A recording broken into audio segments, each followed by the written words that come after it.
Hello, हाय, welcome, नमस्ते। मेरा नाम ऋतिक और आज हम फिर से बात करेंगे एक और इम्पोर्टेंट कंसेप्ट के ऊपर। तो ये वीडियो सेमेस्टर 5 के उन स्टूडेंट्स के लिए मोस्ट इम्पोर्टेंट होने वाली है जिनके पास सब्जेक्ट है income tax law and practice. तो चलिए शुरू करते हैं आज की वीडियो को, जहाँ पे हम बात करेंगे आज से यूनिट नंबर 2 के बारे में। चूंकि यूनिट नंबर 1 तक की वीडियोज मैं ऑलरेडी अपलोड कर चुका हूँ। जिसने तक प्रीवियस वीडियोज ना देखी हो पहले जाके वो वाली वीडियोज जरूर देख लेना, जहाँ पे हमने यूनिट नंबर 1 के 3 लेसन कवर कर लिए हैं।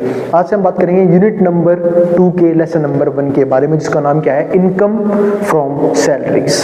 ठीक है, तो शुरू करते हैं आज का टॉपिक। और इस कंप्लीट सीरीज के नोट्स भी ऑलरेडी प्रिपेयर हो चुके हैं with important question answer PDF. जिन बच्चों को नोट्स परचेज करने हैं वो इस नंबर पे जाए 9667836333 पे व्हाट्सएप करके नोट्स भी ले सकते हैं। तो हम सब जानते हैं जो इनकम फ्रॉम सैलरीज है वो किसका पार्ट बनता है, डायरेक्ट टैक्स का। हम सबने डिस्कस किया था प्रीवियस वीडियोस में कि टैक्स दो तरह की होती हैं। एक होता है डायरेक्ट टैक्स, यानी कि वो टैक्स जिस पे लगाया जाए वही भरेगा। दूसरा होता है इनडायरेक्ट टैक्स, जिस पे लगाया जाए वो नहीं भरेगा, कोई और भरेगा। बट ऐसा भी होता है, बिल्कुल होता है। जैसे फॉर एग्जाम्पल डायरेक्ट टैक्स का मतलब क्या है कि भाई जिसकी इनकम है, ठीक है, वही तो इनकम टैक्स भरेगा। तो क्या होगा, डायरेक्ट टैक्स, यानी कि जिसके पास इनकम है वही भरेगा, जिसके पास इनकम नहीं है वो नहीं भरेगा। ठीक है, लेकिन कुछ इनडायरेक्ट टैक्स भी होते हैं। जैसे फॉर एग्जाम्पल जब हम इंडिया में इनडायरेक्ट टैक्स की बात करें तो हम जीएसटी पढ़ते हैं, यानी कि गुड्स एंड सर्विस टैक्स। ये एक ऐसा टैक्स है जो गुड्स और सर्विसेज पे लगाया जाता है, जो लगता है किसके ऊपर, प्रोड्यूसर के ऊपर, और भरता कौन है, कंज्यूमर, यानी कि उसे कंज्यूम करने वाला। क्योंकि प्रोड्यूसर जो है वो उस टैक्स के अमाउंट को गुड्स के प्राइस में ऐड ऑन कर देता है, तो वो किसको, उसे कौन भरता है फिर, कंज्यूमर। तो इसी को बोलते हैं इनडायरेक्ट टैक्स, क्योंकि जिस पे लगाया जा रहा है प्रोड्यूसर पे, वो नहीं भर रहा है, इसे कंज्यूमर भर रहे हैं। ठीक है, तो ये चीज है काफी इंपॉर्टेंट। तो उम्मीद है आपको समझ में आएगा कि डायरेक्ट टैक्स और इनडायरेक्ट टैक्स क्या होता है। अब हमें सिर्फ मेनली बात करनी है इनकम के बारे में, वो भी कौन सी इनकम के बारे में, जो सैलरीज की फॉर्म में कमाया जाता है। ठीक है, तो सबसे पहले समझते हैं लर्निंग ऑब्जेक्टिव को, कि कौन कौन से लर्निंग ऑब्जेक्टिव हैं जो हमें इस कंप्लीट चैप्टर के अंदर पढ़ने होंगे। तो हमारे पास 4 लर्निंग ऑब्जेक्टिव हैं जो हमें पढ़ने हैं चैप्टर के अंदर। पहला क्या आता है हमारे पास यहाँ पे, to provide advanced knowledge on practical application of direct tax practice. एक तो हमें नॉलेज गेन करनी पड़ेगी कि प्रैक्टिकल एप्लीकेशन क्या है, किसका, डायरेक्ट टैक्स का। तो मैंने आपको समझा दिया कि डायरेक्ट टैक्स का मतलब क्या होता है। ठीक है, दूसरा, to provide working knowledge on the different heads of income and deductions. हमें अलग अलग हेड्स पढ़ने पड़ेंगे इनकम के, क्योंकि इनकम का एक सोर्स सिर्फ सैलरीज ही नहीं है, अदर तरीके भी हैं कमाने के। लोग जो हैं बहुत से तरीकों से पैसा कमाते हैं, तो हमें वो हेड्स देखने के ऐसे कौन कौन से मेन जरिए हैं जिनके जरिए लोग जो हैं वो अर्निंग करते हैं, इनकम जनरेट करते हैं। उसके अलावा डिडक्शंस कौन कौन से रहेंगे वो हम देखने वाले हैं। And enable them to compute the total income, और उसके जरिए हम टोटल इनकम कैसे निकाल सकते हैं, एंड टैक्स पेएबल कैसे निकाल सकते हैं बाय एन इंडिविजुअल, ये हम डिस्कस करेंगे। इसके बाद तीसरा पॉइंट क्या आता है, क्योंकि इनकम के अकॉर्डिंग इनकम टैक्स पे किया जाता है, तो अगर हमें टैक्स पेएबल निकालना है उसके लिए हमें टोटल इनकम का पता होना चाहिए कि इंडिविजुअल के। क्योंकि हम सब जानते हैं जो इनकम टैक्स है उसका कोई स्पेसिफिक अमाउंट नहीं होता, कोई स्पेसिफिक परसेंटेज नहीं होती, वो अलग अलग टैक्स स्लैब के अंदर आते हैं। क्योंकि इनकम टैक्स के अंदर हम सिर्फ इनकम को ही नहीं देखते, डिडक्शंस को भी देखते हैं। ठीक है, और जो एग्जम्पशंस मिलते हैं वो भी देखते हैं। तो हर एक चीज को देखते हुए हम इनकम टैक्स क्या करते हैं, कैलकुलेट करते हैं कि कितना टैक्स दिया जाना चाहिए। इसके बाद तीसरा जो पॉइंट आता है वो क्या आता है, students understand the basic concepts and other preambles of income tax. तो जो स्टूडेंट्स हैं उन्हें बेसिक कंसेप्ट्स यहाँ पे समझने पड़ेंगे इनकम टैक्स के बारे में, कि इनकम टैक्स के कौन कौन से बेसिक कंसेप्ट्स होते हैं जो हम बिल्कुल डीप में पढ़ने वाले हैं इस चैप्टर के अंदर। इसके बाद फोर्थ और आखिरी लर्निंग ऑब्जेक्टिव जो हमें इस चैप्टर के अंदर देखना है वो क्या है, understand different components of salary, यानी कि सैलरी के अलग अलग कंपोनेंट्स कौन कौन से हैं। And to learn how compute an employee's income from salary, और हम ये भी सीखेंगे कि एक एम्प्लॉय की इनकम हम किस तरीके से निकालते हैं, एक सैलरी के जरिए, फ्रॉम सैलरी। तो ये 4 जो है ना हमारे क्या है, लर्निंग ऑब्जेक्टिव्स जो हमें इस चैप्टर के अंदर समझने होंगे और समझने का मौका हमें मिलेगा। मिलेगा।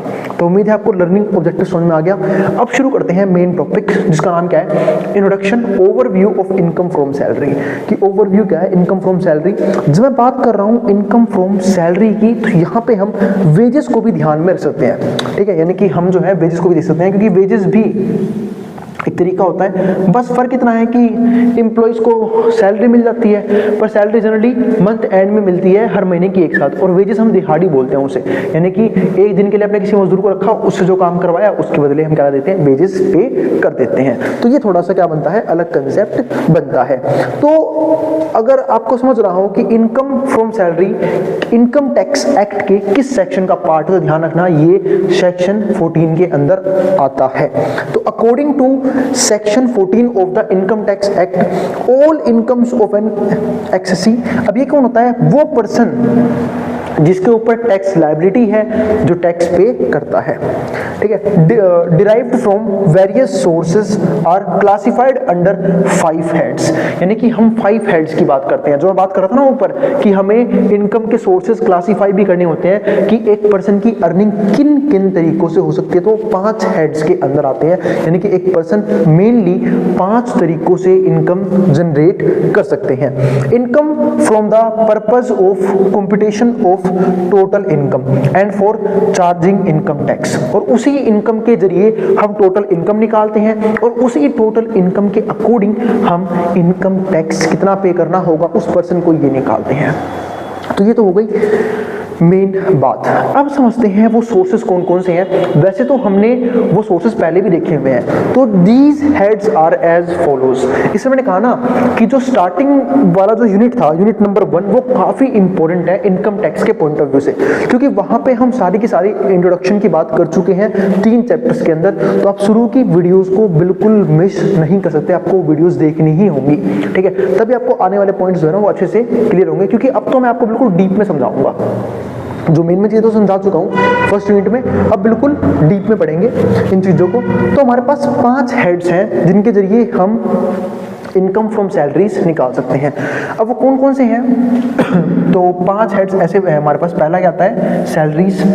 तो हमें सैलरीज देखने का मौका मिलेगा कि भाई सैलरीज कितने एक पर्सन की रहने वाली है, यानी कि क्या सैलरी उसकी होने वाली है। दूसरा हम क्या निकाल सकते हैं यहाँ पे टोटल इनकम में, इनकम फ्रॉम हाउस प्रॉपर्टी, कि अगर किसी पर्सन ने हाउस प्रॉपर्टी रखी है तो वहाँ से इनकम कैसे सकते हैं, मतलब हाउस से इनकम बिल्कुल आती है भाई, उसे क्या बोलते हैं, रेंटल इनकम। अगर किसी के पास हाउस है खुद के रहने के लिए नहीं, वो उसकी वो वहाँ पे सैलरी कैसे निकालेगा, वहाँ से इनकम कैसे निकालेगा।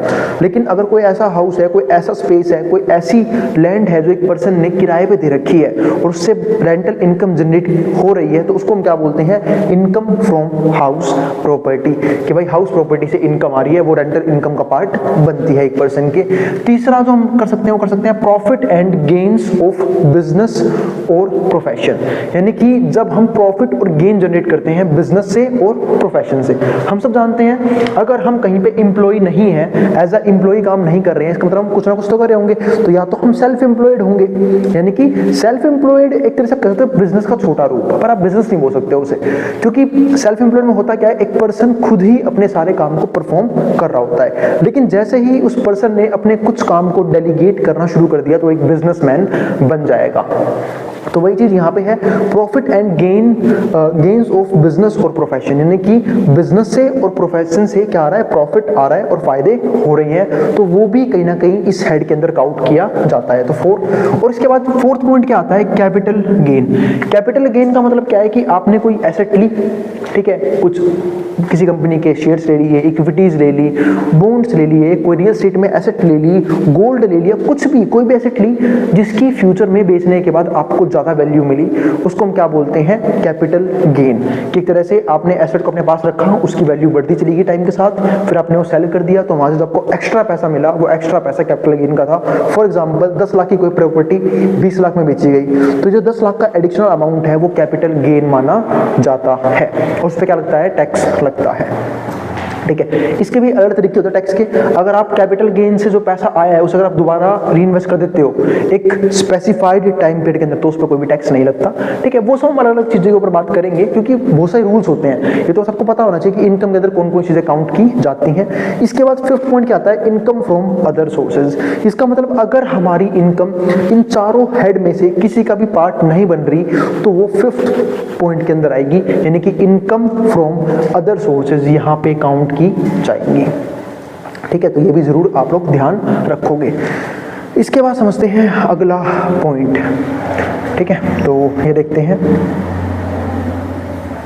Conditions for charging income under the head of salaries, कि कौन कौन सी कंडीशंस हैं जिसके जरिए बोल सकते हैं कि एक पर्सन ने इनकम जनरेट तो की है पर किसके अंडर की है, सैलरीज के हिसाब से की है, मतलब उसे सैलरी मिली है, ठीक है। तो वो देखते हैं। तो income is taxable under head salaries only if there exist employer employee relationship between payer and the payee, यानी कि हम जो है ना एक अर्निंग के सोर्स को सैलरीज जब ही बोल सकते हैं जब यहाँ पे एक रिलेशनशिप बन रही है एम्प्लॉयर के बीच में और एम्प्लॉय के बीच में।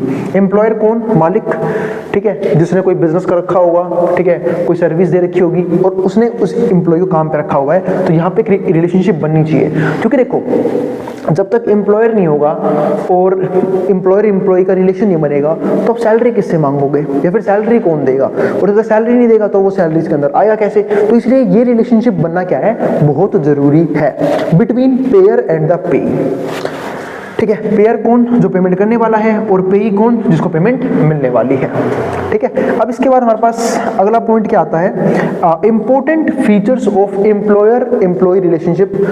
कौन कौन से इंपॉर्टेंट फीचर है एम्प्लॉयर एम्प्लॉय रिलेशनशिप के लिए, वो देखते हैं। पहला, कॉन्ट्रैक्ट ऑफ सर्विस। सर्विस का जो है ना वो कॉन्ट्रैक्ट होना चाहिए, मतलब एक एम्प्लॉयर जब भी किसी एम्प्लॉय को हायर करता है तो वो उससे एक कॉन्ट्रैक्ट मांगता है कि आपको मेरा ये काम करना होगा, आपको मेरे लिए ये सर्विसेज जनरेट करनी होगी, ठीक है, या फिर ये गुड्स बनाने होंगे, अगर मैन्युफैक्चरिंग इंडस्ट्री है तो उसके बदले में आपको ये सैलरीज मैं आपको पे करूंगा। इसको बोलते हैं कॉन्ट्रैक्ट ऑफ सर्विसेज, जिसको हम क्या बोलते हैं, salary, versus contract for services, जिसको हम क्या बोलते हैं, BGPB। इसका मतलब होता है यहाँ पे प्रॉफिट और gain from business and profession, कि आपने कहीं ना कहीं प्रॉफिट या फिर गेन हासिल किया है या तो बिजनेस से या प्रोफेशन से, तो वो चीज यहाँ पे है। तो दोनों चीजें होती हैं, तो कॉन्ट्रैक्ट ऑफ सर्विसेज के बदले सैलरी मिलती है और जो मेन एम्प्लॉयर है उसको प्रॉफिट मिलने वाला है, या तो प्रॉफिट मिलेगा या गेन मिलेगा किसी ना किसी तरह का, तभी तो उसने लोगों को काम पे रखा हुआ है। क्योंकि कोई भी जो प्रोड्यूसर है वो लॉस में एम्प्लॉय को नहीं रख पाएगा ज्यादा दिन के लिए, तो बिजनेस प्रॉफिटेबल होना चाहिए या तो उससे कोई ना कोई बेनिफिट होना चाहिए, तभी कोई पर्सन जो है किसी दूसरे पर्सन को क्या देता है, सर्विसेज देता है या फिर एम्प्लॉय एज एम्प्लॉय रखता है। तो ये हमारे पास क्या आ गया, पहला पॉइंट।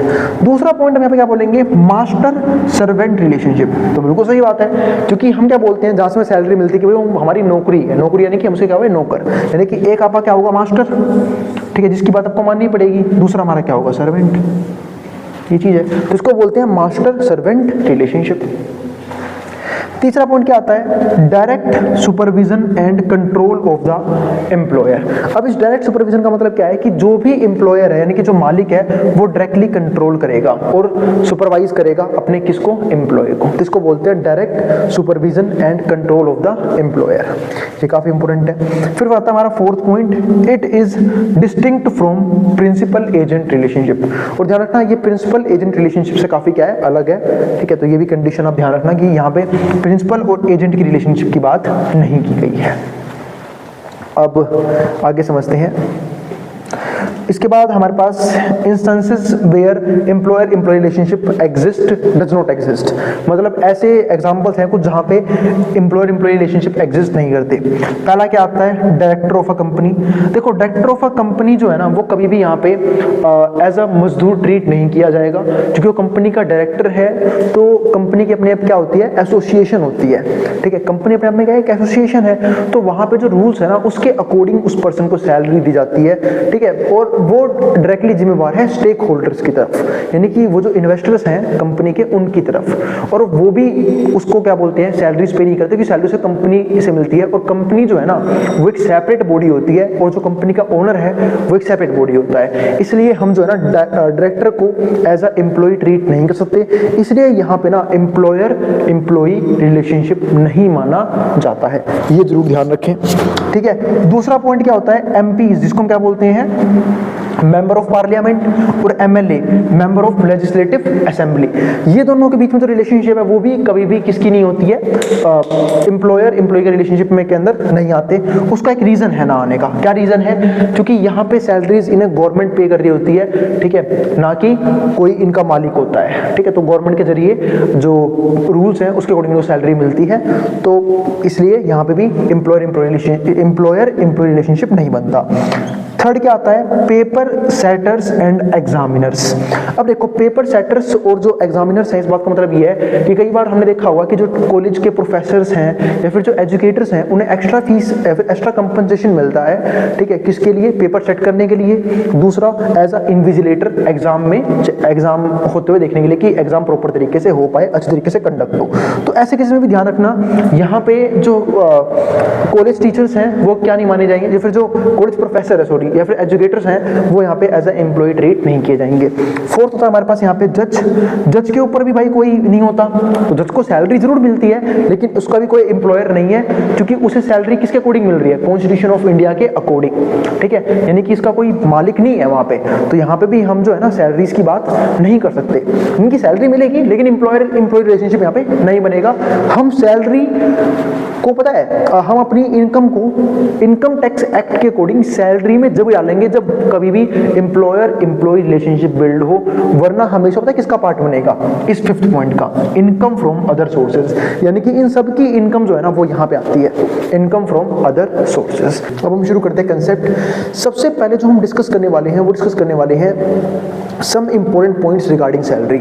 उसके बाद हम ये देखते हैं कि बेसिस ऑफ चार्ज क्या है सैलरी का, तो वो हम बिल्कुल लास्ट में डिस्कस करेंगे। पहले समझते हैं कि कुछ सैलरी को लेके कुछ इंपॉर्टेंट टर्म्स हैं वो हमें पता होने बहुत जरूरी है। ये 15 टर्म है जो मोस्ट इंपॉर्टेंट है, जिसके हिसाब से हम इनकम टैक्स में सैलरी को देखते हैं कि इनकम टैक्स में सैलरी जो है वो कैसे ट्रीट की जाएगी।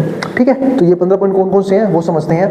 तो जो पहला पॉइंट है वो हमारे पास क्या आता है, relationship of employer and employee is necessary.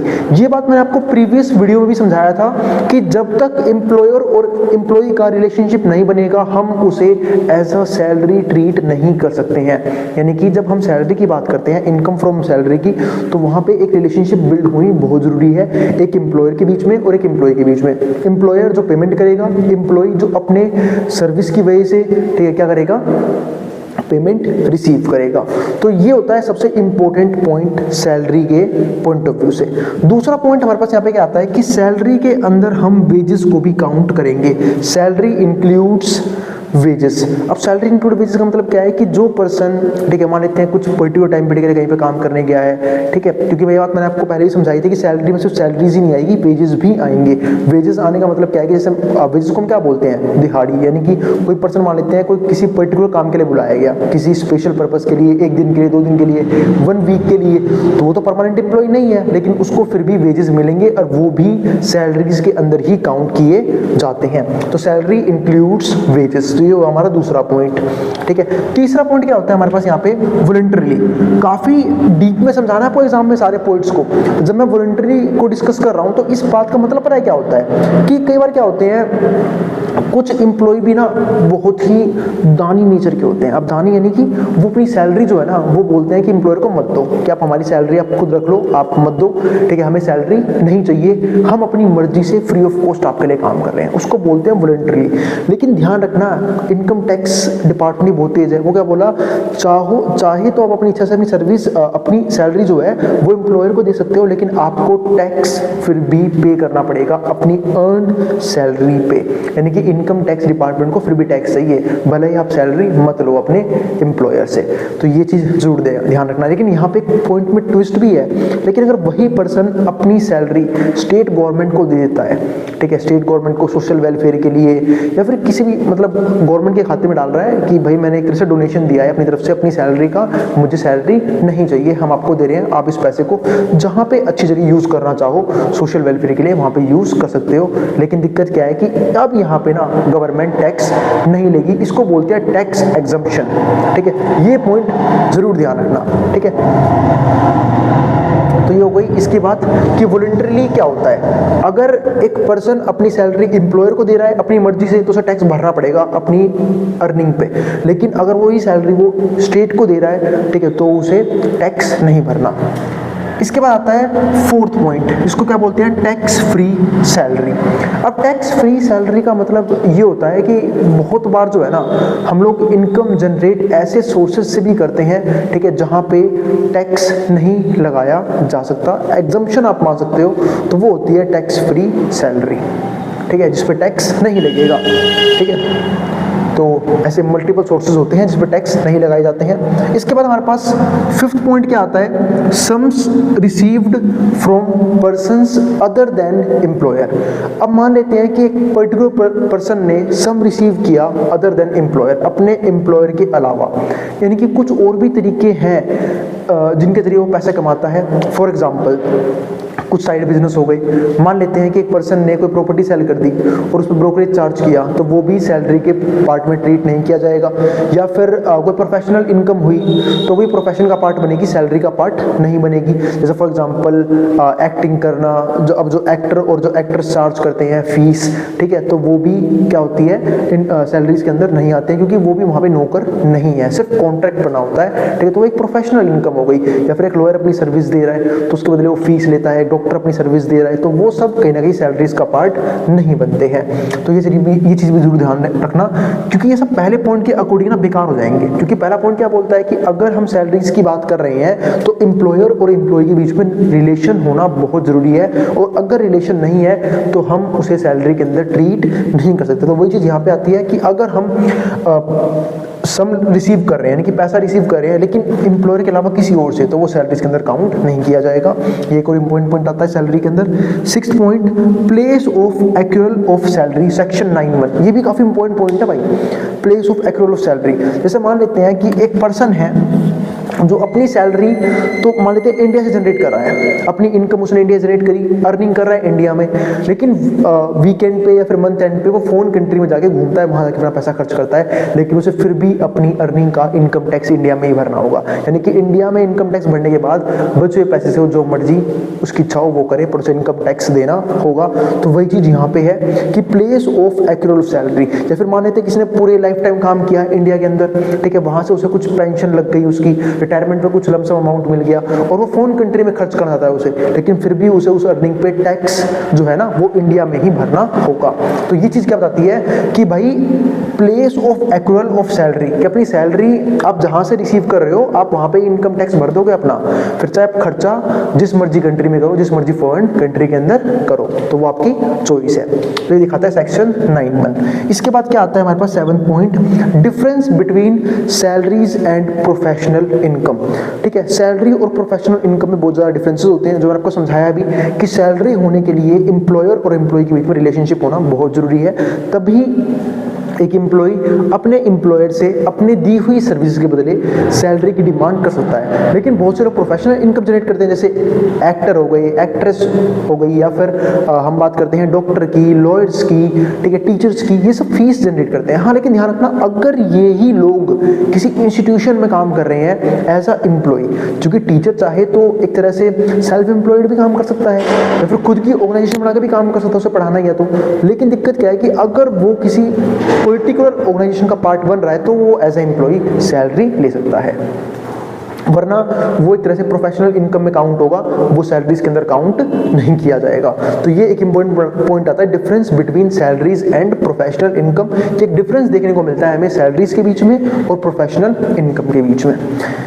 इसके बाद क्या आता है हमारे पास यहाँ पे 8th पॉइंट, ठीक है। तो जरूर इस पॉइंट को ध्यान रखना कि सैलरी में प्रोफेशनल इनकम को हम जब रखेंगे जब एक पर्सन प्रोफेशनली किसी ऑर्गेनाइजेशन के अंदर काम कर रहा है और वहाँ पे एक फिक्स सैलरी यानी कि वेतन ले रहा है। जैसे कि फॉर एग्जांपल मैंने बताया ना, एक टीचर किसी पर्टिकुलर ऑर्गेनाइजेशन में चला गया, डॉक्टर किसी पर्टिकुलर ऑर्गेनाइजेशन का पार्ट बन गया, तो किसी भी तरीके से तो वो वहाँ पे सैलरी ले सकता है, एक फिक्स सैलरी। लेकिन अगर वो एज अ प्रोफेशनल ही काम कर रहा है और फीस ले रहा है तो वो सैलरीज का पार्ट नहीं बनेंगे, क्योंकि सैलरी का पार्ट बनने के लिए एक एम्प्लॉय होना बहुत जरूरी है और एक एम्प्लॉय होना भी बहुत जरूरी है। इसके बाद salary with held by the order of court. इस बात का मतलब क्या है कि कई बार क्या होता है कि किसी पर्सन पे जो कोर्ट है उसे सैलरी नहीं देती, यानी कि कोर्ट ने उसकी सैलरी रोक दी। अब उसने वो अर्निंग तो की है तो उसकी सैलरी में भी टैक्स लगेगा, उसकी इनकम पे भी टैक्स लगेगा, ठीक है। अब वो चाहे उसे बाद में उसे कभी भी मिले, बट उसकी विद हेल्ड सैलरी भी जो गवर्नमेंट है वो टैक्स लगाएगी। इसको बोलते हैं salary with held by the order of court, ठीक है। 9th पॉइंट क्या आता है, inclusion of salary received from all employers. यहाँ पे क्या आता है, inclusion of salary received from all employers. इसका मतलब सैलरी में वो सारे तरीके के पैसे आएंगे जो एम्प्लॉयर्स पे कर रहे हैं, चाहे ऑल एम्प्लॉयर्स क्यों ना हो, ठीक है। क्योंकि एक पर्सन जो है हो सकता है मल्टीपल ऑर्गेनाइजेशन में काम कर रहा हो, 2-3 ऑर्गेनाइजेशन में काम कर रहा हो और अलग सैलरीज ले रहा हो वहाँ से, तो भाई वो भी सैलरी का पार्ट बनेंगे, यानी कि टोटल इनकम में जरूर काउंट किए जाएंगे। तो वही पॉइंट यहाँ पे, inclusion of salary received from all employers.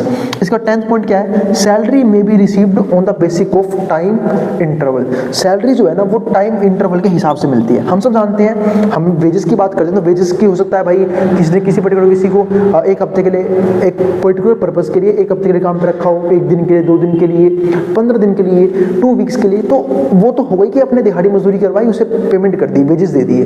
लेकिन सैलरी हमेशा एक टाइम इंटरवल के अंदर मिलती है, जैसे कि मंथ एंड पे मिल गई, ठीक है। तो उस तरीके वो हिसाब होता है किसका, सैलरीज का। तो एक टाइम बाउंडेड इनकम होती है ये, तो टाइम इंटरवल के बीच में सैलरीज मिलती हैं। 11th पॉइंट क्या है, remuneration of work other than assigned duty work. तो वो भी सैलरी का पार्ट बनेगा। कई बार क्या होता है कि एक पर्सन को ना ड्यूटी वर्क से ज्यादा काम करवाया जाता है। मतलब मान लेते हैं किसी एक पर्टिकुलर ऑफिस का बर्डन दे दिया, किसी पर्टिकुलर काम का बर्डन डाल दिया, तो उसके बदले में जो पेमेंट लेगा ना, एक्स्ट्रा पेमेंट, एक्स्ट्रा काम करने के बदले, तो वो भी उसके सैलरीज में ही ट्रीट किया जाएगा, क्योंकि उसे कौन पे कर रहा है, एम्प्लॉयर, क्योंकि वो कहीं और से नहीं कमा रहा हो पैसे, उसका कोई साइड बिजनेस नहीं है, ठीक है। वो कहाँ से कमा रहा है, सेम एम्प्लॉयर से। तो अगर जो भी वो एक्स्ट्रा काम कर रहा है अपनी कंपनी के अंदर, उसके अंदर जो एक्स्ट्रा चार्ज लेगा वो भी सैलरीज का पार्ट बनता है। जैसे फॉर एग्जांपल कि मान लेते हैं कि एक पर्सन जो है वो एक कंपनी में क्या है, मैनेजर लेवल पे है, ठीक है। मतलब एक पर्टिकुलर मैनेजर लेवल की पोस्ट पे है, लेकिन जो टॉप मैनेजर है वो किसी काम की वजह से अपसेंट हो गया या फिर कोई दिक्कत आ गई, ठीक है। और अगर वो कुछ टाइम के लिए वो एक्सपीरियंस देने के लिए कंपनी उसका भी काम उसे दे रही है, या फिर वो उसका काम भी संभाल रहा है कुछ पर्टिकुलर टाइम के लिए, तो उसे उसके बदले भी सैलरीज मिलेंगी और वो भी टोटल इनकम का पार्ट बनेगी, टोटल सैलरी में कैलकुलेट किया जाएगा। तो वो चीज़ यहाँ पे इंपॉर्टेंट है। इसके बाद 12th पॉइंट हमारे पास यहाँ पे आता है, लोन फ्रॉम द एम्प्लॉयर। अगर कोई पर्सन एम्प्लॉयर से लोन ले रहा है तो वो भी सैलरीज का पार्ट बनेगा। उसके बाद जो डिडक्शंस होंगे वो भी इसका पार्ट बनेगा, क्योंकि भाई सैलरीज अगर एम्प्लॉयर ने लोन दिया है किसी पर्टिकुलर पर्पस के लिए तो वो डिडक्शन भी कर सकता है सैलरी में से, तो वो भी कहीं ना कहीं सैलरीज में से कटेगा, ठीक है। तो वो भी पार्ट बनेगा। इसके बाद 14th क्या है, पेमेंट्स और pension received after retirement from service और एंड टर्मिनेशन ऑफ सर्विस। अगर मान लेते हैं कोई एक पर्सन सर्विस से टर्मिनेट कर दिया गया है या फिर वो रिटायर हो गया है, तो उसको जो पेंशन मिलेगी उस पर भी टैक्स लगाया जाएगा, इनकम टैक्स लगाया जाएगा, ठीक है। तो अलग अलग रूल होते हैं टैक्स के। अगर मान लेते हैं, हम सब जानते हैं कि अगर कोई पर्सन पीपीएफ के थ्रू इन्वेस्टमेंट करता है रिटायरमेंट प्लानिंग के लिए, पीपीएफ हो गया, ईपीएफ हो गया, तो ये जनरली वो फंड्स हैं जहाँ पे हमें देखते हैं कि टैक्स एग्जेप्शंस मिल जाते हैं। तो ऐसे केस में भाई उसे टैक्स से छुट्टी मिल सकती है, लेकिन सैलरीज में तो काउंट किया जाएगा, उसकी इनकम में काउंट किया जाएगा। 15 पॉइंट क्या आता है, time of actual of salary. मतलब ये वो टाइम पीरियड है जब एक पर्सन की सैलरी को रिलीज किया जाता है, ठीक है। तो क्या बोलते हैं, time of actual of salary. ठीक है। तो ये 15 जो है ना मोस्ट इंपॉर्टेंट पॉइंट है, ठीक है, जो किसके रिगार्डिंग है, सैलरी के रिगार्डिंग है। अब सैलरी को लेके ना एक बहुत इंपॉर्टेंट चीज है, वो क्या है, बेसिस ऑफ चार्ज। वैसे तो ये सारे पॉइंट मैंने उसी के लिए लिखे हैं, लेकिन सबसे इंपॉर्टेंट और सबसे जल्दी जो आपको समझ आ जाएगा वो पॉइंट है ये वाला, जिसको मैंने लास्ट में एक्सप्लेन किया है। अगर आप ये समझ गए तो आपको पूरी बात समझने की जरूरत इतनी पड़ेगी नहीं, ठीक है। और वैसे मैं एक्सप्लेन कर दूंगा अभी वीडियो के आखिर में, पहले ये समझ लेते हैं। तो ध्यान रखना, salary is chargeable to tax. Salary को हम सैलरी जो है वो चार्जेबल होती है टैक्स को लेके ऑन ड्यू और रिसिप्ट बेसिक, दो तरीकों से। ऑन ड्यू कि इस बात का मतलब ये कि काम पहले करवा लिया गया है, पेमेंट ड्यू रहेगी, पेमेंट बाद में हो जाएगी, ठीक है। और रिसिप्ट कई बार क्या होता है कि कई बार लोग एडवांस पेमेंट ले लेते हैं, काम नहीं करते, एडवांस पेमेंट ले लेते हैं और काम बाद में करेंगे, तो रिसिप्ट पहले हो गई। Basic which ever is earlier, depend करता है कौन सी चीज पहले हुई है। अगर ड्यू पहले हुआ है तो हम टैक्स उस टाइम पे काट लेंगे, रिसिप्ट पहले हुआ है तो उस पर काट लेंगे, तो विच एवर इज अर्लियर, जो जल्दी होगा उसके अकॉर्डिंग हम जो है टैक्स चार्ज कर लेंगे। अभी दोनों पॉइंट मैंने यहाँ पे एक्सप्लेन भी कर दिए हैं। ड्यू बेसिक का मतलब क्या है, when it is earned even if it is not receive, मतलब इनकम जनरेट कर ली गई है, इनकम कमा ली गई है, बस अभी रिसीव नहीं हुई है। फॉर एग्जांपल जैसे मान लेते हैं किसी पर्सन ने अप्रैल में काम किया, उसको सैलरी मिलेगी मई में, इसका मतलब क्या है कि उसने किस बेस पे लिया है, ड्यू बेस पे। ड्यू बेस यानी कि काम कर लिया, इनकम अर्न कर ली, लेकिन सैलरी मिलनी बाकी है, जो किस में मिल जाएगी, मई में मिल जाएगी। वही चीज यहाँ पे है, when it is earned even if it is not received, ठीक है। तो इसको क्या बोलते हैं, एक्रीयूड, मतलब उसकी पेमेंट नहीं हुई है फाइनेंशियल ईयर के अंदर। सेकंड, रिसिप्ट बेसिक, इसका मतलब क्या होता है, when it is received even if it is not earned, मतलब वो अर्न भी नहीं कर रखा पर रिसीव कर ली गई है, ठीक है। तो ये दो बेसिक होते हैं जिसके अकॉर्डिंग सैलरी को चार्ज किया जाता है इनकम टैक्स के पॉइंट ऑफ व्यू से। अब फटाफट ये बेसिक ऑफ चार्ज भी देख लेते हैं। अब बेसिक ऑफ चार्ज क्या बोलता है, income is taxed eight the time of receipt and पे, रिसिप्ट और पेमेंट। इनकम पे हम टैक्स सब लगाते हैं जब या तो रिसीव की हुई है या फिर पे किया गया हो, विच एवर कम्स फर्स्ट, वही वाला रूल जो पहले आए, ठीक है। Nevertheless advance payments can not be taxed in the year they expire. ध्यान रखना कि एडवांस पेमेंट्स जो है ना can not be taxed in the year if they expire, if they are accrued in the year they are received, ठीक है। इस बात का मतलब ये है कि एडवांस पेमेंट को हम तब तक टैक्स नहीं कर सकते if the year they expire, जिसमें वो एक्सपायर हो रहे हो, if they are accrued in the year they are received. अगर वो पहले से ही एक्रूड है उस ईयर में जहाँ पे वो रिसीव करने थे, ठीक है। बाकी मैं इन पॉइंट्स को ना आपको एग्जांपल देके और अच्छे से एक्सप्लेन कर दूंगा, ठीक है। जब आने वाली वीडियो में जब हम टैक्स के फॉर्मेट को समझेंगे सैलरीज के केस में, और जब न्यूमेरिकल्स को डिस्कस करेंगे, तब मैं आपको ये पॉइंट जो है और इजी से एक्सप्लेन कर दूंगा, क्योंकि वहां से आपको और इजीली समझ में आ जाएगा, ठीक है। बाकी तो ये वाला पॉइंट मैं आपको अच्छे से एक्सप्लेन कर ही चुका हूं। इसके बाद क्या आता है, when they payments are made, जब पेमेंट होती है, they won't be subject to additional taxes, तो उस पर किसी भी तरह का एडिशनल टैक्सेस नहीं लगता, if the assessments follow the guidelines, अगर असेसमेंट कुछ गाइडलाइंस को फॉलो कर लेता है तो। अंडर चैप्टर 15, क्योंकि यही डील करता है किससे, बेसिक ऑफ चार्ज से, ग्रोस सैलरी इनकम कंप्राइजेस, तो ग्रोस सैलरी में ये चीजें आती हैं। पहला पॉइंट क्या आता है, amount paid whatever paid और अनपेड, चाहे वो पेड है चाहे अनपेड है, बाय एन एम्प्लॉयर और former employer to an employee during the previous year के अंदर, ठीक है। तो वो हमारा किसका पार्ट बनेगा, ग्रोस इनकम का पार्ट बनेगा। दूसरा, पेमेंट्स और यहाँ पे और क्या आता है, एक मिनट वेट करना, हाँ, ग्रोस सैलरी का पार्ट बनेगा, ग्रोस सैलरी इनकम का। पेमेंट्स और अलाउंसेस मेड बाय और on behalf of an employer, इसमें हम वो पेमेंट भी देखते हैं, वो अलाउंसेस भी देखते हैं जो एम्प्लॉयर पेमेंट कर रहा है ऑन बिहाफ ऑफ एम्प्लॉयर और former employer to an employee को during the previous year will be subject to income tax, तो इस पर भी इनकम टैक्स लगेगा, even if such amounts are not paid during the finance, इसमें वो amount भी होगा जो पे नहीं किया गया है पर अर्न कर लिया गया है, ठीक है, ड्यूरिंग द फाइनेंशियल ईयर। इस बात का मतलब क्या है कि सैलरी भी आएगी, साथ साथ अलाउंसेस भी लगाए जाएंगे टैक्सेस के अंदर, वो भी ध्यान, उस पर भी टैक्सेस लगेंगे। तीसरा पॉइंट क्या आता है, पेमेंट्स और allowances made in a previous year, यानी कि जो पेमेंट और वो अलाउंसेस जो हमने प्रीवियस ईयर में पे कर दिए हैं टू एन एम्प्लॉय बाय और on behalf of an employer, किसके बिहाफ पे, या तो एम्प्लॉयर के बिहाफ पे या फिर फॉर्मर एम्प्लॉयर के बिहाफ पे, will be taxed in previous year, तो उस पर प्रीवियस ईयर में ही टैक्स लग जाएगा, unless such expenses were paid in previous tax year, और अनलेस जब तक हम उन एक्सपेंसेस को पेड नहीं कर देते प्रीवियस टैक्स ईयर के अंदर, ठीक है। तो ये कुछ इंपॉर्टेंट पॉइंट्स हैं तो आपको याद रखने हैं जब हम बेसिस ऑफ सैलरी को डिस्कस करते हैं। ठीक है। तो बाकी तो जब न्यूमेरिकल्स आएंगे वहाँ पे टाइम पीरियड भी गिवन होगा तो वहाँ आपको और इजी बेसिस समझ में यहाँ पे आ जाए। अब हम शुरू करते हैं कंसेप्ट जहाँ पे हम बात कर रहे थे इनकम फ्रॉम सैलरीज के बारे में। ठीक है। आज हम डिस्कस करेंगे कि सैलरीज में कौन कौन सी चीज़ें और ज़्यादा इंक्लूड की जाती हैं सेक्शन 17 के अकॉर्डिंग, वो हम डिस्कस करने वाले हैं। दूसरा वेजेस को स्टडी करने वाले हैं कि वेजेस में कौन कौन सी चीज़ें इंक्लूड की जाती हैं। तो एक एक करके समझते हैं। तो आज हमारा मेन टॉपिक ये रहने वाला है कि सेक्शन 17 के अकॉर्डिंग सैलरी में और कौन सी चीज़ें आएंगी और वेजेस में वेजेस क्या होता है और वेजेस में कौन कौन सी चीज़ें इंक्लूड की जाती हैं। तो पहले समझते हैं salary, perquisite and profits in lieu of salary. जो परक्विजाइट है इसका मतलब होता है कि जो अलग अलग अदर फैसिलिटीज मिलती हैं एम्प्लॉय को, उसके बारे में हम बात करेंगे, वो भी इस सेक्शन 17 के अंदर हमारे पास यहाँ पे आएगा।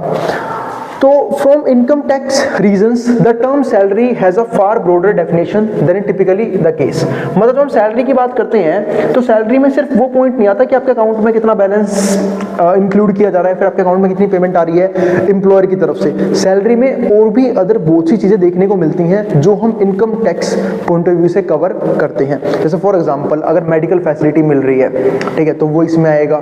ठीक है। और अदर अलाउंसेस अगर आपको मिल रहे हैं तो वो भी इसके अंदर आएंगे। तो वो सब हम कहीं ना कहीं देखते हुए चलते हैं, सिर्फ हम सैलरी को ही कवर नहीं करते। तो वही चीज यहाँ पे है कि सैलरी का मतलब अपने आप में एक बहुत बड़ा पॉइंट होता है। सिर्फ सैलरी का मतलब वो नहीं कि जो आपको मॉनेटरी वैल्यू मिल रही है, इसमें मॉनेटरी वैल्यू तो आएगी और नॉन मॉनेटरी बेनिफिट्स भी इंक्लूड किए जाते हैं income tax point of view से।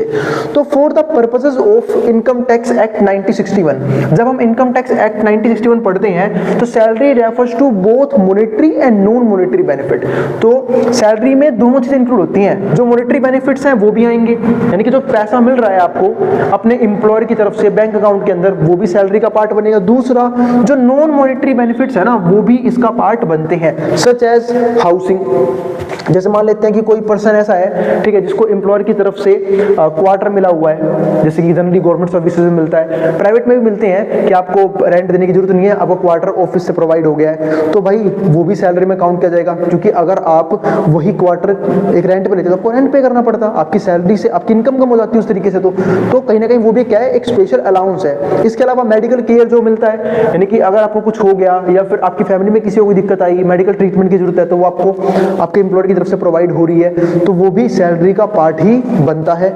इसके अलावा इंटरेस्ट फ्री लोन्स जो हो सकता है कि आपको अगर आप बैंक से लेते तो आपको लोन पे इंटरेस्ट देना पड़ता, लेकिन जो एम्प्लॉयर है वो आपको किसी भी स्पेशल फाइनेंशियल नीड के लिए लोन प्रोवाइड कर रहा है, वो भी इंटरेस्ट फ्री लोन, तो वो भी एक इंपॉर्टेंट केस बनता है। एंड बोनसेस, ये सारी चीजें जो है ना वो सैलरी के अलावा जो नॉन मॉनेटरी बेनिफिट्स हैं उसमें इंक्लूड किए जाते हैं, सच एज बेस सैलरी, यानी कि बेस सैलरी तो कुछ हो गया, उसके ऊपर से कमीशन मिल रहा है, अलाउंसेस मिल रहे हैं एंड सो ऑन, ये सब कहीं ना कहीं सैलरी का पार्ट बनता है और सब पे इनकम टैक्स का लॉ जो है वो यहाँ पे लगाया जाता है।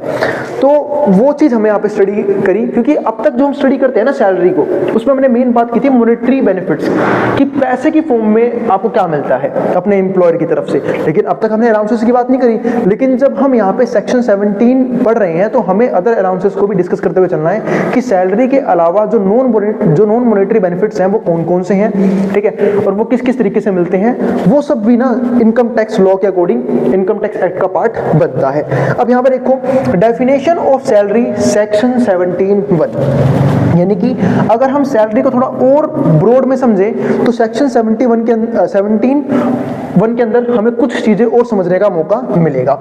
देखते कौन कौन सी। पहला क्या है हमारे पास, वेजेस। वेजेस भी इसके अंदर आ सकती हैं, ठीक है। वैसे तो लोग जो है ना काफी कंफ्यूजन में रहते हैं सैलरी और वेजेस को लेके, और ये दोनों टर्म्स ऐसी हैं जो इंटरचेंज करके हम यूज करते रहते हैं, है ना। लोग जो है ना इसे सेम समझ लेते हैं सैलरी एंड वेजेस को। अगर मैं थोड़ा सा डिफरेंस करने की कोशिश करूं तो सैलरी तो जनरली आपने देखा होगा एम्प्लॉइज को एक टाइम पीरियड के एक टाइम इंटरवल के अंदर मिलती है, उसके बाद मिलती है। लेकिन जो वेजेस है ना, वेजेस आप एक ऐसा ही मान सकते हो कि अगर मान लेते हैं किसी इंप्लॉय को, किसी लेबर को एक पर्टिकुलर दिन के लिए एक पर्टिकुलर पर्पस के लिए बुलाया गया है, उसके बाद उसका काम क्या हो जाएगा, खत्म हो जाएगा, तो उसको वेजेस मिल जाते हैं। लेकिन सैलरी एक तरह से आप ये मान सकते हो कि वो पर्सन जो है एक लंबे टाइम से एम्प्लॉय है, उसके बैंक अकाउंट में हर एक महीने की सैलरी वो ऐड ऑन होती रहती है, ठीक। तो वो चीज़ है। तो सैलरी में ना हम सेक्शन 17(1) के अंदर अकॉर्डिंग वेजेस को भी देखते हैं। दूसरा पॉइंट क्या आता है, एनी एन्युटी और पेंशन, अगर कोई एन्युटी है या फिर पेंशन मिल रही है वो भी इसका पार्ट बनेगा। थर्ड, एनी ग्रेट्युटी, वो भी इसका पार्ट बनेगा। फोर्थ, एनी फीस, कमीशन, ठीक है, परक्विसाइट और प्रॉफिट्स इन ल्यू ऑफ और in addition to any salary और वेजेस। इसका मतलब अगर कुछ अदर बेनिफिट्स मिल रहे हैं, कुछ फीस मिल रही है, कमीशन मिल रहे हैं, एक्स्ट्रा सैलरी मिल रही है, बोनसेस मिल रहे हैं या फिर अदर कुछ अलाउंसेस मिल रहे हैं, वो सब भी सैलरी के अंदर हम काउंट करते हुए चलेंगे, तो वो भी सैलरी के अंदर काउंट की जाती है। इसके अलावा फिफ्थ पॉइंट क्या आता है, एनी एडवांस ऑफ सैलरी, यानी कि अगर सैलरी मिली लेकिन एडवांस में, यानी कि अब तक हमने काम नहीं किया, हमने सैलरी पहले ले ली, काम बाद में करेंगे, तो एक तरह से ये क्या हो गई, एनी एडवांस ऑफ सैलरी, वो भी सैलरी का ही पार्ट बनेगा। इसके बाद सिक्स्थ पार्ट में क्या आता है, any payment received in respect of any period of leave not availed by him. अगर मान लेते हैं एक पर्सन को कोई लीव अवेल करनी थी, उसने लीव अवेल नहीं की, काम किया, उसके बदले उसे जो एक्स्ट्रा सैलरी मिलेगी वो भी इनकम टैक्स के अंदर से इनकम टैक्स के अकॉर्डिंग सैलरी का पार्ट बनेगी। इसको क्या बोलते हैं, लीव सैलरी और लीव इनकैशमेंट, यानी कि तुमने लीव के बदले कैश ले लिया काम करके या फिर सैलरी ले ली। इसके बाद सेवंथ पार्ट क्या आता है, the portion of the annual accretion in any previous year to the balance at the credit of an employee participating in recognised PF. इस बात का मतलब ये है कि अगर मान लेते हैं कोई भी रिकॉग्नाइज्ड पीएफ है, ठीक है, उसके अंदर जो पैसा कटता है या फिर जो भी चार्जेस जाते हैं, जो भी अमाउंट जाता है एम्प्लॉयर की तरफ, वो भी सब जो है ना एक एक्सटेंड तक सैलरी के तौर पे इनकम टैक्स में हम काउंट करते हैं।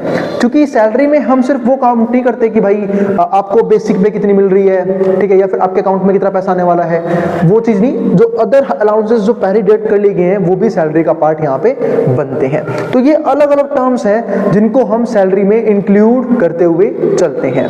तो उम्मीद है आपको सारे पॉइंट समझ में आ गए होंगे। अभी कुछ पॉइंट और हैं, जैसे अब 8th पार्ट देखो, transferred balance in recognised provident fund to the extent it is taxable, यानी कि एक अमाउंट तक जो भी ट्रांसफर्ड बैलेंस है जो किसके अंदर जा रहा है, पीएफ के अंदर, वो भी टैक्सेबल इनकम में काउंट किया जाता है। ठीक है, वैसे तो हम जानते हैं कि जो पीएफ है, ठीक है, वो अगर हम देखें तो वो कहीं ना कहीं टैक्स एग्जम्पशन के अंदर आता है बाद में, लेकिन भाई जब हम टैक्सेबल इनकम की बात करते हैं या फिर जब हम टैक्स लॉस की बात करते हैं तो उस टाइम पे हम उसे सैलरी का पार्ट मान के जरूर चलते हैं। इसके बाद हमारे पास जो 9th पार्ट आता है वो क्या आता है, contribution made by central government, यानी कि सेंट्रल गवर्नमेंट कोई कंट्रीब्यूशन कर रही है और any other employer in the previous year to the account of an employee under a pension scheme, यानी कि या तो एम्प्लॉयर का कंट्रीब्यूशन है, हम सब जानते हैं जब एक पर्सन का पीएफ कटता है यानी कि सैलरी में से कुछ अमाउंट डिडक्ट होता है तो उसमें दो तरह के कंट्रीब्यूशन जाते हैं, एक तो एम्प्लॉय कंट्रीब्यूशन क्योंकि उसकी सैलरी काट दी, दूसरा एम्प्लॉयर कंट्रीब्यूशन यानी कि एम्प्लॉयर भी अपनी तरफ से कंट्रीब्यूशन डालते हैं ताकि जब वो एक पर्सन रिटायर हो तो उसे लमसम अमाउंट में एक अच्छा खासा अमाउंट मिल जाए। तो वो चीज यहाँ पे आती है। तो scheme refer to section 80 CCD, तो ये इस सेक्शन के अंदर आता है 80 CCD के अंदर। ठीक है, तो ये सब जो है ना ये कहीं ना कहीं किसका पार्ट बनते हैं, सैलरी का पार्ट बनते हैं। और डेफिनेशन ऑफ सैलरी के अंदर हम इसे देखते हैं, वो भी किसके अंदर, सेक्शन 17(1).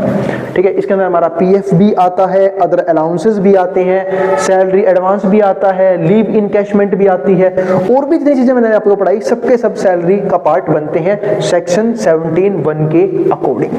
तो ये तो यहाँ पे बात खत्म होती है सैलरी की। सैलरी में अगर हम ब्रॉड लेवल पे देखते हैं तो कौन कौन सी चीजें इंक्लूड की जाती हैं। अब समझते हैं वेजेस को कि वेजेस में कौन कौन सी चीजें हम यहाँ पे इंक्लूड करके चलेंगे।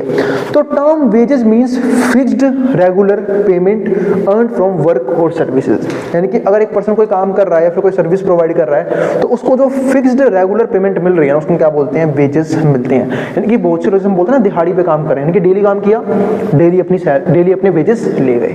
ठीक है, हर दिन काम कर रहे हैं, हर दिन वेजेस लेके जा रहे हैं। ठीक है, तो ये इसको हम एक तरह से वेज पेमेंट आप यहाँ पे बोल सकते हो, इसको हिंदी में दिहाड़ी वर्ड के नाम से जानते हैं हम। तो इट इंक्लूड्स द फॉलोइंग, इसमें कुछ चीजें आएंगी, कौन कौन सी है, 5 चीजें हैं।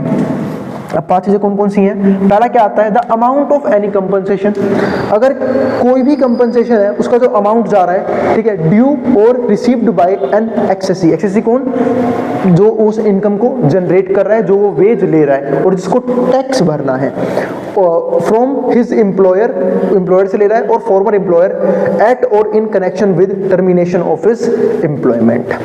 ठीक है, दूसरा पॉइंट क्या आता है, टोटल ऑफ एनी रिम्यूनरेशन, अगर उसे कोई भी रिम्यूनरेशन मिला उसका total that an assessee is entitled to और रिसीव्स फॉर हिज करंट और प्रीवियस एम्प्लॉयर, या तो करंट एम्प्लॉयर से ले रहा है या फिर अपने पिछले वाले एम्प्लॉयर से ले चुका है एट द टाइम ऑफ और इन कनेक्शन विद, जब भी वो उसका कनेक्शन में था। ठीक है, हम सब जानते हैं, तो हम वेजेस की बात करते हैं, यानी कि डेली एक नई पेमेंट मिल रही है एक गुड्स को लेके, सर्विसेज को लेके, तो एम्प्लॉयर यहाँ पे चेंज होते रहते हैं।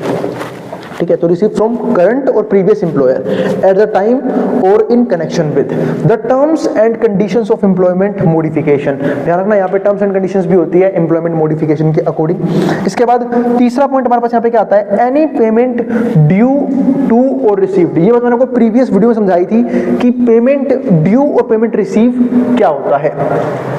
ठीक है, क्योंकि दो तरह की पेमेंट होती है, एक होता है ड्यू, एक होता है एडवांस। अब पेमेंट ड्यू का मतलब आप यूं समझ सकते हो कि एक तरह से एम्प्लॉयर की जिम्मेवारी है कि काम करवाने से पेमेंट करे, यानी कि काम पहले हो चुका है, पेमेंट बाद में मिलेगी। एक होता है कि पेमेंट पहले ही हमारे पास क्या हो चुकी है, एक एम्प्लॉय ने रिसीव कर लिया, काम बाद में करेगा। ठीक है, तो वो चीज होती है। तो पेमेंट ड्यू और received by an assessee from his employer, कहां से, अपने एम्प्लॉयर से और फॉर्मर एम्प्लॉयर से, फ्रॉम अ प्रोविडेंट और अदर फंड, या तो प्रोविडेंट फंड में या फिर दूसरे फंड में, to the sum allocated by way of bonus. ठीक है, और यहाँ पे हम वो सम भी एलोकेट करते हैं जो उसे किस तौर पे मिले, बोनस के तौर पे मिले ऑन सच पॉलिसी। इसके बाद फोर्थ पॉइंट क्या आता है, any sum received by an assessee under key man insurance policy including sum allocated by way of bonus on such policy, मतलब किसी और तरह की बोनस मिल रही है या फिर कोई इंश्योरेंस का अमाउंट जा रहा है, ठीक है, उसके तौर पे जो सम रिसीव किया है। या फिर हो सकता है ना भाई कि मान लेते हैं कि कई बार क्या होते हैं, कुछ एम्प्लॉयर बहुत ज़्यादा अच्छे होते हैं, वो अपने एम्प्लॉय का खुद ही इंश्योरेंस करवा के चलते हैं, उसकी सैलरी को थोड़ा सा कम करके, मतलब कट करके, तो वो भी कहीं ना कहीं इनकम टैक्स के अंदर देखा जाएगा, क्योंकि उस इंश्योरेंस का बेनिफिट अल्टीमेटली किसको मिलने वाला है, एम्प्लॉय को मिलने वाला है।